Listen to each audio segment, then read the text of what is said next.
Praise the lord. నిర్గమకాండము 34వ అధ్యాయము 10వ వచనం. అద్భుతములు నీ ప్రజలందరి ఎదుట చేసేదను. దేవుడు ఇశ్రాయేలు ప్రజలతో తన నిబంధనను పునరుద్ధరిస్తున్న సమయంలో ఈ వాగ్దానాన్ని ఇచ్చాడు. వారి మధ్యలో తన మహిమను కనపరిచి ఏ జనము చూడని అద్భుత కార్యాలు చేస్తానని దేవుడు ప్రకటించాడు.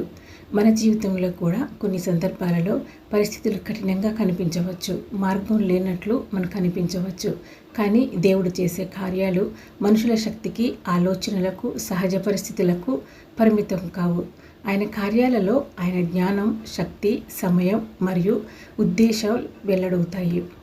ఎర్ర సముద్రాన్ని చీల్చి తన ప్రజలకు మార్గం కల్పించిన దేవుడు, కొద్దిపాటి ఆహారంతో వేల మందిని తృప్తిపరిచిన దేవుడు, మరణించిన లాజరును బ్రతికించిన దేవుడు ఈరోజు కూడా మారలేదు, అలానే ఉన్నాడు.